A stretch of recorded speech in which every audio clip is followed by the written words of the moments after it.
So this event was made possible in part by a partnership with PEN America.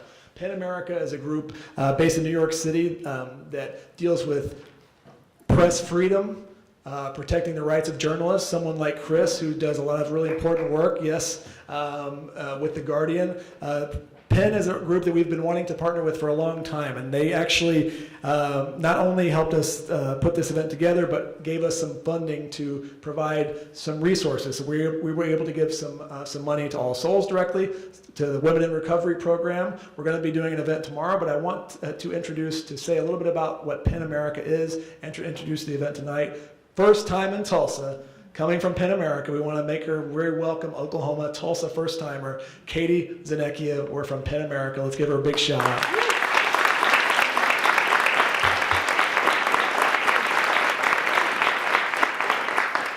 All right, hey everyone. I don't want to take too much of your time because I know you're not here to see me, but I wanted to let you know a little bit about PEN. So as Jeff mentioned, we are an organization that works at the intersection of literature and human rights. So we do a lot of work around literary activism, literary citizenship, and of course press freedom. And a lot of what we're trying to do across the country is work with journalists like Chris, who are doing a lot of incredible reporting around issues that impact individuals and communities on a day-to-day basis. So we are thrilled to be here. I'm really excited to be in Tulsa. As Jeff said, it's my first time, and it's already been one of the best days that I've had in a long time. So thank you for your hospitality and your generosity. And without further ado, I'm going to turn it over to John and Chris. Please give them a warm welcome.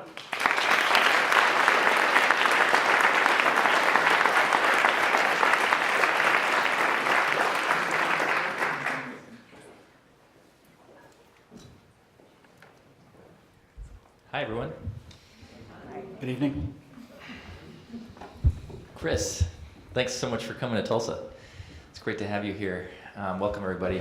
So let's start in and just, I know you've answered this question a few times already, but what inspired you to write the book? Tell us a little bit about your journalism background and then what led you to write American Overdose. My journalism background, I spent quite a lot of time reporting from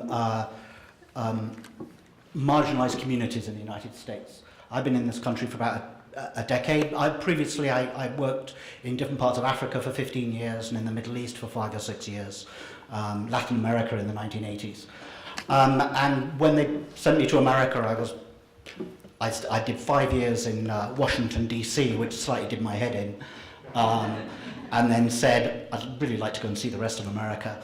And that's what I've really been doing for the past 5 years, is traveling to those bits of America that, at the very least, I mean, they do get written about to some extent in the American press. They get very little written about in the foreign press. But even the US press actually sometimes seems to treat them like they're foreign countries where they drop in and write about a bit of Appalachia and move out again. So that's... And there were a number of communities that you came across that were marginalized, and there was sort of a recurring theme. And what did you come across?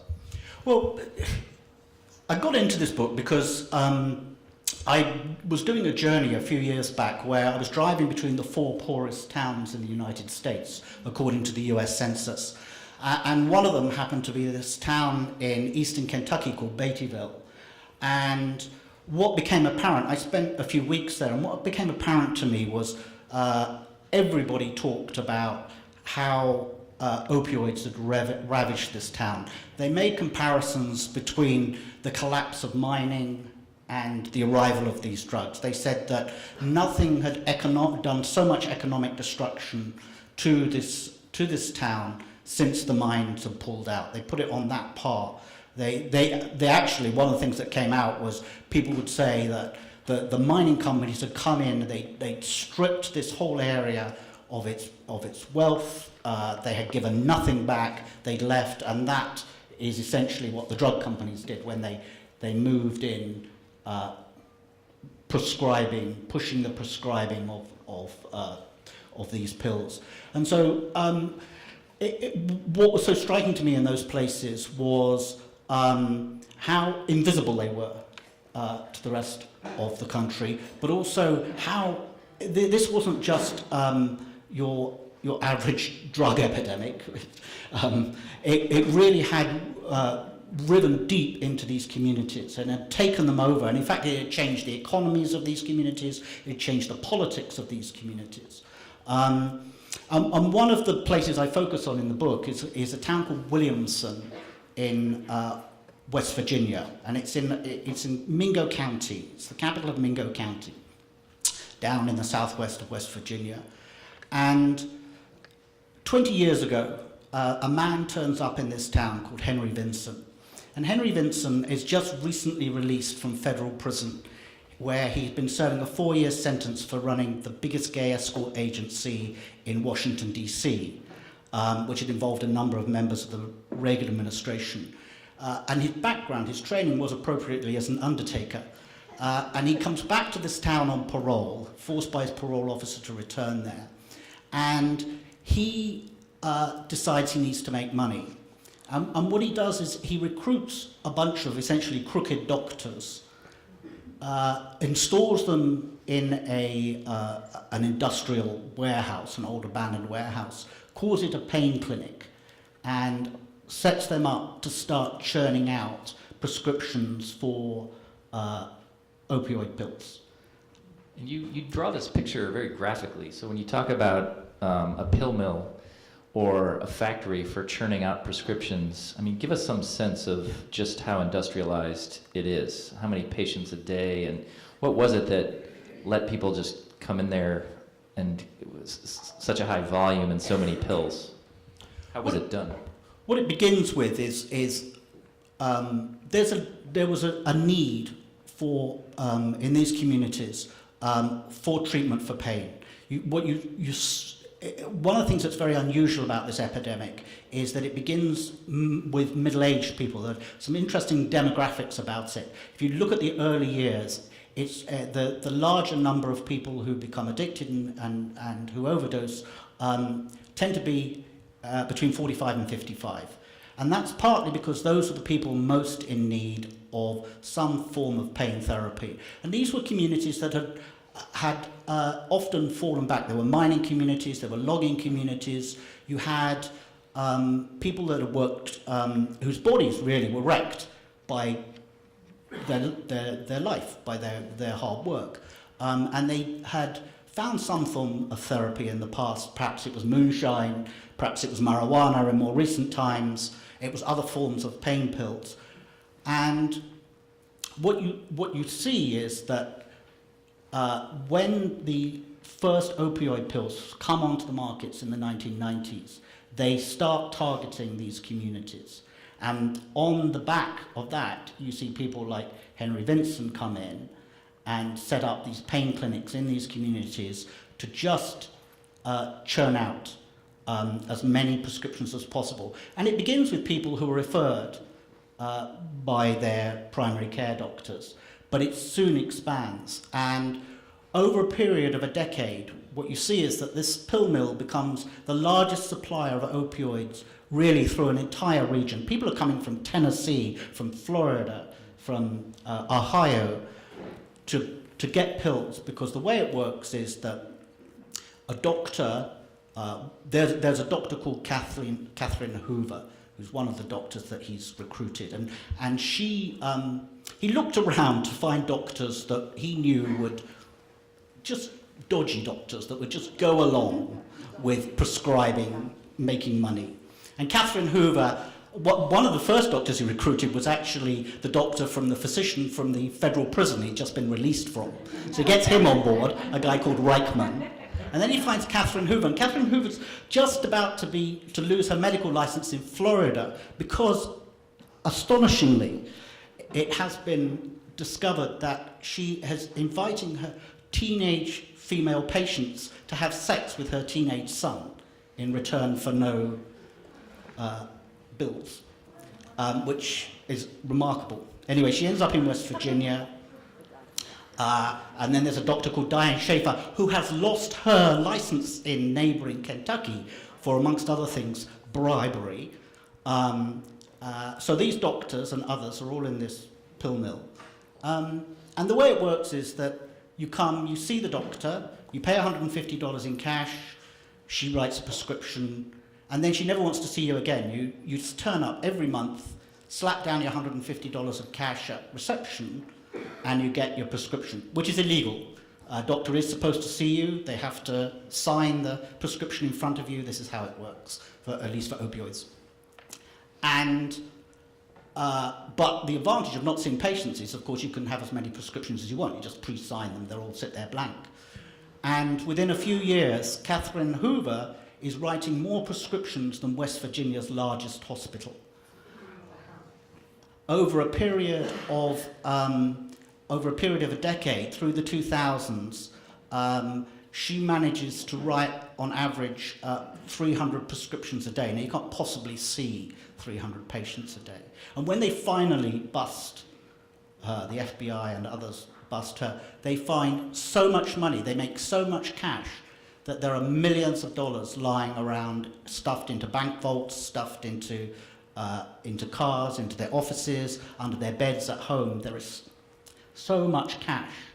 And the pill mill itself was estimated to be taking in $5 million a year in a town of 3,000 people. So, you know, if this were just a story, just some reporting alone, it would be, you know, an interesting story, a sad story, and kind of full of these, you know, colorful, arguably, or corrupt characters. But this was really emblematic of a much wider systematic problem.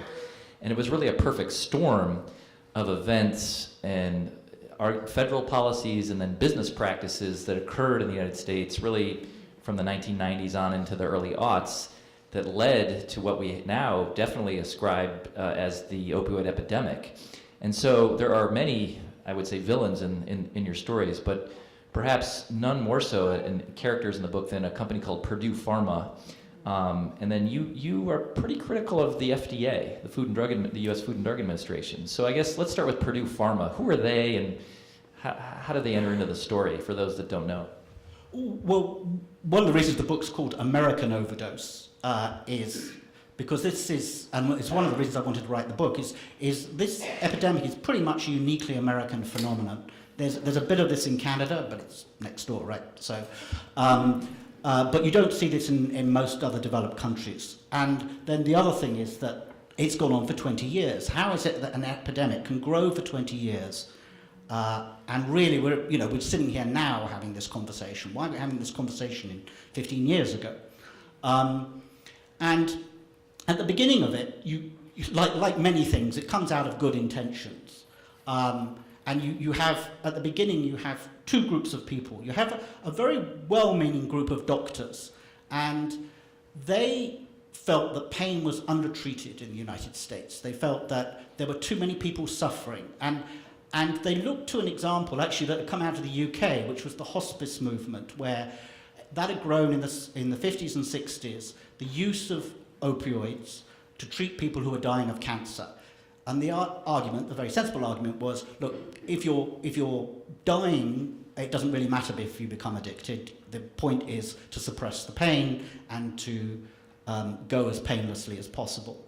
And that movement came to the United States, and then you see a group of doctors led by a doctor called Russell Portnoy, who say, well, if we're using it for end-of-life care, why can't we use it for all those people that come in to see us who have chronic pain, really debilitating chronic pain in their lives?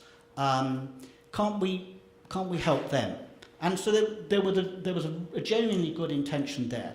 But then it starts to go off the rails, because Portnoy says, well, the big problem in getting these drugs to people is stigma. The medical profession is hostile to the prescribing of opioids because they believe they're highly addictive.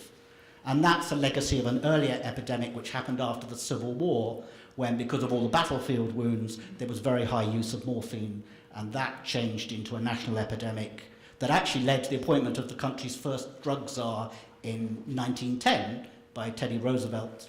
And that drug czar at the time described Americans as the world's worst drug fiends. So that was the beginning of I have to say, that was an excellent part of the book. Great history. And it was very short, but it was very informative. I had no idea about that. I mean, I knew people used laudanum and other things, but that was a very well-written part. Thanks. And so Portnoy decides, we've got to break this down. So what he does is he starts fixing the evidence, in essence. What they do is they take these small studies of of people who've used opioids and say, look, here's the evidence that they're not addictive. They took a letter that had appeared in the New England Journal of Medicine in the 80s, which showed a 1% addiction rate. But in fact, it was talking about something very, very narrow and couldn't be applied to the general population. And there were plenty of other examples of this. And they took this evidence, and Portnoy now admits this. He says, we were just trying to break down the stigma, and they said, look, here's the evidence that these drugs firstly work, and two, that they're safe. And so all these fears are unreasonable. And that was a misrepresentation of the science. It was actually junk science, but it was pushed by these doctors, and nobody really looked at what they were saying. They just took it at face value. And then, as ever, you see the drug companies see an opportunity. And there's this company called Purdue Pharma. And there were already opioids on the market, but they were very controlled in how they were prescribed. But Purdue Pharma decided that it needed a new drug. And it had a drug that was already used for end-of-life care. And it took that drug and it essentially remodeled it, gave it a coating that said it would release into your body very slowly, pumped loads of morphine into it, so it's very, very high strength, and then said this drug is more effective and safer than any other opioid that's been on the market before. And that wasn't true. It was a claim based entirely on pseudoscience, but they made that claim and they got the FDA, and this is the crucial thing, they got the Food and Drug Administration to endorse that claim, to say it was true. And what you see is that drug goes onto the market, and then, crucially, what Purdue Pharma is able to do is to persuade the FDA that this drug can be used for moderate to severe pain. And the moderate's key, because basically moderate covers any pain. What it means is that this drug, if you go in to see your doctor and your toe hurts, this drug could be prescribed. But it was a very, very high-strength drug, and it wasn't safer. In fact, the idea that it was safe was based on that it bled into your system over 12 hours, and that it would work longer, and because of this special coating, you couldn't get high from it. But that wasn't true. It didn't last for 12 hours. Often it wore off much quicker, so people took more of the drug, so they're getting more, effectively, heroin in a pill. But also, the claims for it being more effective weren't true either. But this drug is unleashed onto the market, backed by the FDA saying it's safer and more effective, and the idea that it can be prescribed for any form of pain. And at the same time as this is going on, and Purdue Pharma is marketing the heck out of this drug directly to doctors and in medical journals and through detail people and luncheons and people coming to the offices saying these things. This drug is better, it's more effective, and it's safer. So you have this strong marketing message. At the same time, the commission that accredits hospitals and healthcare organizations in the United States decides through this movement that we're not treating this chronic problem of pain, which incidentally, one of the doctors you interviewed said that there's 100 million Americans with chronic pain. So 1 out of every 3 people suffers with chronic pain. So it's so pain is an epidemic. We've got to take it more seriously. Pain becomes the 5th vital sign. And this was something where I was training as a physician and literally was told pain is the 5th vital sign. You must address a patient's pain first and foremost. Their blood pressure, their temperature, their pulse, and how much pain are they in. Well, we don't have a way to really measure pain except what somebody tells us. So this kind of adds fuel to the fire. Yeah, I mean, Purdue does 2 things, and it's not the only guilty party here, it just is the initiator. But when it sends its salespeople out, it tells doctors this is the drug, OxyContin is the drug to begin with and to stay with. And later it will deny it did this, but in fact it's been proven, and it was convicted in court of doing this because it was illegal. But it persuaded doctors that this was the one-stop drug, really, really high strength heroin pill, in effect, for any form of pain. So it's got that going. But at the same time, Purdue and then other opioid manufacturers get on board. They see the potential here. So it's not just Purdue. It's companies like Endo, which make drugs like Percocet and Vicodin, which are lower strength drugs. But they all see the opportunity here. And essentially they set out to take control of medical policy. They realize that they need to influence how these drugs are prescribed. And one of the ways that they do it is through pushing the idea of pain as the fifth vital sign. You go to the doctor, normally you get asked, your heart rate is measured, your blood pressure is measured. These are all things that can be tested. They latched on to the idea that you could also your pain could be measured, but of course only you can measure your pain, only you know how much pain you're in. It's why you see those smiley faces in the clinics. That whole idea, and the idea being that doctors will be obligated to treat pain if you say it's more than 5 on the scale. And what develops then is that they start to take actually control of medical policy. And one way is through something called the Joint Commission. The Joint Commission licenses hospitals in this country. And without that license, a hospital can't get federal funds for Medicaid, Medicare, and that. So they need that license.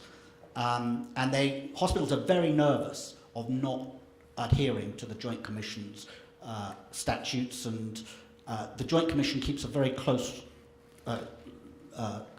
rein on these things.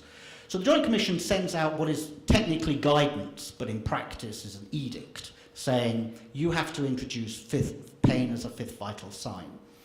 And it does this under pressure, for want of a better word, from the pharmaceutical companies, but also a financial incentive. And the financial incentive is that Purdue Pharma goes to the Joint Commission and says, look, what we'll do is we will write the medical policy for you that you can then sell to all the hospitals and the doctors and make money out of it. And that's exactly what happens. So the Joint Commission requires these hospitals to follow procedures that are actually written by Purdue Pharma. And then the Joint Commission makes money out of selling them to the doctors and the hospitals. So in an instant, there's the financial relationship. This happens with other medical bodies. A lot of state medical bodies essentially end up doing a very similar thing. But right throughout the system, you get this idea of the fifth vital sign pushed, and hospitals become very concerned about not adhering to that. So there's enormous pressure on doctors. But the pressure also comes from insurance companies, because insurance companies look and think, well, prescribing an opioid, that's nice and cheap compared to physical therapy or dealing with the stress or all the other things. There's so many different ways that you can have pain, but prescribing an opioid is quick, you're in and out the door in 10 minutes, and it's cheap. And added to the pressure on the doctors, the Joint Commission decides it needs to know if doctors are adhering to this. So what they do is they require patient satisfaction surveys about pain. Now, your average patient that goes in wanting a pill for pain is not going to be very satisfied if they sit down and the doctor says, actually, you need to eat less, you need to exercise more, you need to do something about your diabetes, you need to do this, that, and the other. These are, you need to deal with the stress in your life, whatever it might be. So they give them 0 or 1, and then the hospital comes down on the doctor says, this really isn't worth the grief, and the insurance company saying, why are you spending half an hour talking to this person about their physical condition when you could just prescribe them a pill and have them out the door and see the next person? So you can see how all of this builds up. This is in the very late 90s and the early 2000s. Now, there is some very bleak aspects to the book, and this West Virginia town is chief among them. I mean, it just seems like there's just an absolute poverty in every way, poverty of purpose that you portray. But there are heroes in the stories as well.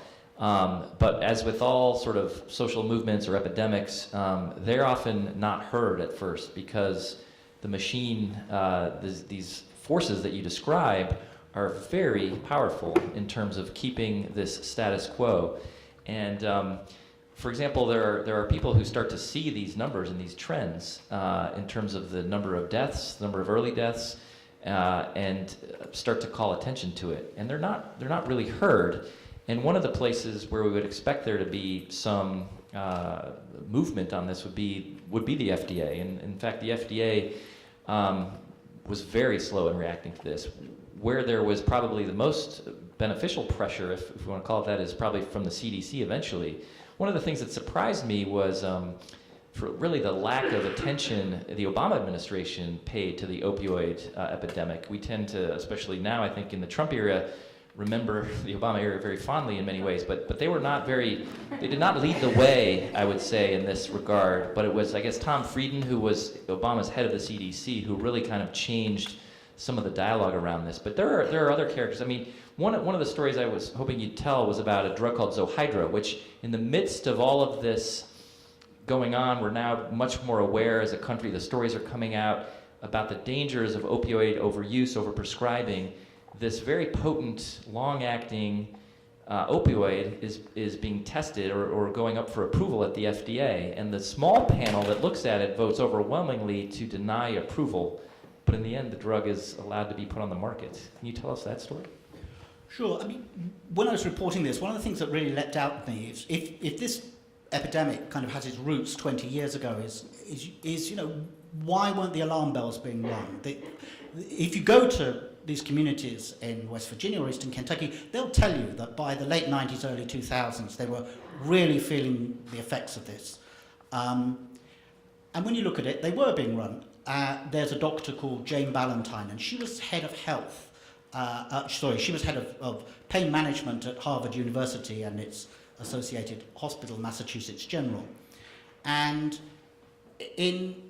she buys into the idea that actually people need these pills and that they're the only means of treatment, until she starts to look at her patients. And she starts to see that a couple of things have happened. One is that actually over 2 or 3 years, her patients aren't in less pain. They're taking more and more pills, but their pain is not diminishing. And then the other thing she sees is that they have changed. And she's got their families coming and saying, look, you know, my husband, my son, is not the same person. These drugs have changed them. And she does the studies, and she writes a paper in the New England Journal of Medicine in 2003 saying, actually, we need to pause. The claims made for opioids, for the wide prescribing of opioids, there's no evidence for it. We haven't done the clinical trials, and in my own studies show that, in fact, this is doing more harm than good. And you see a succession of people. There's a doctor called Art Van Zee in Virginia who sees his community being really badly hit by this, a mining community. There's a doctor at a very senior surgeon, been a surgeon since the 60s, Detroit General, who thinks his patients post-surgery are dying because they're being given too many opioids, and writes about this. And what you see at that moment is the pharmaceutical industry wake up and realize that, as a US senator put it to me, that their candy was going to be taken away. And so they decide to change the discussion. I'm getting to your point about the FDA and Zohydra, I promise you. They decide to change the discussion.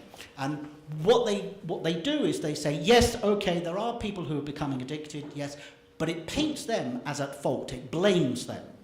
It blames the victims. And it starts to create this idea that there are two groups of people. There are the good pain patients, and then there are these bad addicts. And we mustn't take away the pills from the good pain patients just because these abusers over here.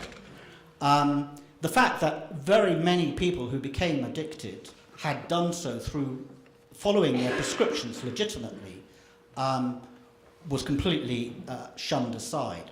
But the industry pours millions of dollars into pushing this narrative that we mustn't take away. They call it the balanced approach, and it drives actually quite a lot of doctors nuts, because what they say is it's not a balanced approach at all. It's just about keeping the door to mass prescribing of these drugs open and keeping the profits flowing. But what happens is the FDA buys into this idea. Yes, we must have a balanced approach. There is a problem with addiction, but we mustn't do anything to interfere with the need for people to have opioids. And they keep approving more and more drugs coming on the market for very, very wide prescribing. And then what you see by about 2012, by which time there's hundreds of opioids on the market, you start to see that the FDA is under public pressure. Finally, people are saying, well, if there's one agency that should be able to address this, it should be the Food and Drug Administration.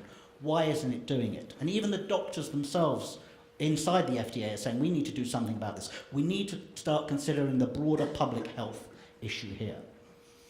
And in 2012, there's a new drug up for approval. And it's a drug that's previously been rejected, actually, for other reasons. But it's called Zohydro, and it's a very high-strength opioid. And the way the FDA works is it has these committees that recommend whether a drug should be approved or not, and they have public hearings. And the people on the committee are generally scientists and doctors, specialists. And Zohydro is a very high-strength opioid, very similar to OxyContin, very, very similar in every way. And the senior FDA official responsible for this is a guy called Dr. Bob Rappaport. And Dr. Bob Rappaport had a very interesting relationship with the drug industry in that for a decade, secretly, the FDA officials, including Rappaport, was meeting drug industry executives who were paying $40,000 a time to be at the table with FDA officials responsible for approving opioids to write the opioid policies. And these were technically organized by academics, but clearly it was a pay-to-play arrangement, and if it wasn't, it wouldn't have been so secret for 10 years. So this drug comes up, and the members of the panel, the scientists and the doctors, clearly, by 2012, everybody knows there's an epidemic. And they have questions. And they say, listen, why are we letting another drug on the market? There's people dying out there. Why aren't we actually acting to rein in some of those drugs that are already out there? Why are they being so widely prescribed? Why don't we, if we're going to approve another drug, make it much narrower, only for severe pain, only in very specific circumstances? We can't just go on doing this. And Rappaport essentially says to them, that's not your job. You don't get to consider the public health. That's not the issue here. The issue here, and this is the phrase he used, is he said, the issue is a level playing field for industry. And by that he went on to explain that if there was a drug already on the market, like OxyContin, then any other company had a right to also market a similar drug. And all that this panel could do was consider whether this drug was any worse than OxyContin. Now, when OxyContin was approved, people didn't know how bad it was going to be. By 2012, it was quite clear just how bad it was. But he told them that they could not consider the wider public health. They had to only consider whether this drug was any worse than OxyContin or another drug called Opana.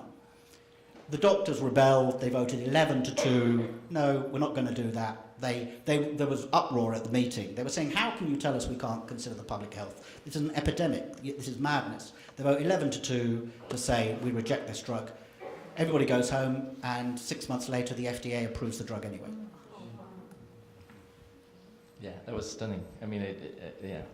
And they've just done the same in November, something very similar, with How a new many- drug called Dasuvia. And you give a number of how many are in the pipeline? How many new? 58. Well, last I looked, there were 58 new opioids up for consideration. So we're very ambivalent about our desire to fight the opioid epidemic, and of course we don't want to deprive people in need from adequate pain relief. So you contrast the Obama administration. President Trump has had some very strong words about many things, but about the opioid crisis. He's been very. I would say that his rhetoric about it, if you think of the opioid crisis as a crisis, as a problem, as an epidemic, this is one area in which his rhetoric has been very welcomed, but I don't think there's been a lot of action. Well, there's been more action than there has under previous presidents, but there's the bill that went through Congress, the $8 billion to go towards treatment and other things. But when you consider that this epidemic, by the White House's own calculations, this epidemic is probably going to cost $1 trillion in total. And we've already got 250,000 dead, and the figures probably are much higher than that, the real figures. They're probably closer to 500,000. And there are people that study this stuff that say before this runs its course, there'll probably be a similar number of deaths. So in those terms, when you look at it in those terms, 8 billion isn't that much. Actually, I think the real difference has been communities on the ground. They're what changing things. And then there are all these legal suits which probably will generate a very large amount of money comparable to the tobacco settlement. So, yeah, the president certainly has, acknowledged it, and certainly there has been some more action. And I will say that Trump appointed a commission to look into the opioid epidemic, and the commission's report is really very, very good. It identifies a lot of what I'm talking about where the failures were. It names the FDA very specifically, but a whole bunch of other institutions. America's full of federal institutions that supposedly have a responsibility for drug abuse. There's a National Institute for Drug Abuse, which you would think would be, out there on the front lines, and it didn't do a thing. There's SAMHSA, and the first two words of SAMHSA are substance abuse. Again, it did nothing. None of these federal agencies really stepped up and did anything. They all found reasons why not. No, we only look at, treatment, or we only look at this, that, and the other. I do think that at the very least, the commission, Trump's commission, identified what had gone wrong, and it also identified a lot of what needs to be done in the future, including cutting the levels of prescribing. So that was actually one, quite a very important thing he did. So the CDC has issued some guidelines about cutting, and this, I would say, of all those federal agencies, the CDC has been probably the most vocal, and now I guess the current Surgeon General has been pretty vocal about what the opioid epidemic is doing to communities. But I guess we're going to pretty soon, I think, break for refreshments and then to the panel, and we're going to save questions to the panel. Can I just say a word about the CDC? You can, but I was also going to let you wrap up with notes of hope, and you talked about local communities. But why don't you start with the CDC and maybe wrap on notes of hope? If there is an institution, federal institution, that actually really deserves credit in this story, it is the CDC. There's a guy called Len Palazzi who's a doctor, and in the mid-2000s, his job is to look at deaths in America other than car accidents, accidental deaths other than car accidents, which are mostly in the home. And in the mid-2000s, he was looking at the statistics, and he was very pleased to see statistics for everything were coming down, except the numbers seemed to show that drug overdose deaths were going up, and he said that can't be right. And he thought he got his graph the wrong way around, upside down or something. And he went back and he dug into it, and then he discovered, no, actually drug overdose deaths are going up, and they've been going up since the mid-1990s. And then he discovers it's opioids. And Len Palazzi starts to put together all of these facts, and he takes them to the then head of the CDC, who essentially doesn't do much about it, but does allow him to carry on. And it's the first kind of proper numbers that show actually this is an epidemic, and it's growing really fast. And then Obama appoints Tom Frieden as the CDC director, and as Frieden's in the book, he tells me all of this, along with Palazzi's in the book too. But he says, he walked in, he asked what are the big issues, he said, let me see what the numbers are, and it was the first thing that hit him. And after that, within a year, he's called it an epidemic. Within a year, he's running around Congress saying, you've got to do something about this. And the CDC and Frieden are heroes of this story because they do actually make quite a lot happen. But he runs into an awful lot of resistance, and he's very good on what he sees as the corruption inside Health and Human Services, which he sees as completely compromised by drug company money. He's critical of the FDA. And he talks about the resistance he ran into in trying to change things. And in 2017, he issued these guidelines about cutting back opioid prescribing, quite reasonable, and they are guidelines, they're not set in stone. And the pushback right now from the industry to get those watered down is enormous, to the point that the industry's managed to get Congress to appoint another committee to review those guidelines, and the new recommendations are basically do away with the guidelines. So you can see. So anyway, the CDC is one of the heroes of the story. But you were going to talk about the hope. I was, but I'll say one more thing about Congress, which is just that it was interesting because it didn't really matter what party they were from, but Congress people from these districts that were devastated or have been and continue to be devastated by the opioid epidemic are very outspoken about what their communities need and how they, and it's almost like they're ignored by their colleagues, because if it's not an issue in your district, maybe understandably your constituents don't care as much about it, but I was shocked at the level to which it seemed like many members of Congress were kind of bought and paid for by pharma. Well, pharma is the single biggest contributor on Capitol Hill. And it was an easy sell for congressmen, because what the line was, what I was talking about earlier, which is balanced approach, which sounds great, because a congressman can stand up and say, no, I recognize that there's people that become addicted to these drugs, but we mustn't take them away. The drug companies mustn't take them away from the people that need them. So that they push the balanced approach line. There were members of Congress like Hal Rogers, who is a Republican from Eastern Kentucky, very, very conservative, but very good on this. And he pushed long and hard. Mary Bono, Republican from California, the widow of Sonny Bono, and their son became addicted, which is how she got into this. Republican again, and she and Hal Rogers formed a caucus, and they pushed really sensible legislation. One of them was, it was a shock to me to discover in the research that your average primary care doctor in this country only gets a matter of hours or maybe a couple of days at most in training for treatment of pain and prescribing opioids. It's amazing how little they get. And they pushed a bill, was very sensible, saying any doctor who prescribes opioids has to have a mandatory training. And it's called the Ryan Creedon Act. And lots of the doctors said, yeah, that would be great. And again, it was killed by the industry, led by the American Medical Association, who said it would be an inconvenience for doctors. Onerous burden. Sorry? An onerous burden. Yes, an onerous burden. That's exactly what to learn about pain, to basically learn about the drugs that you're prescribing. But there is hope. There is hope, yes.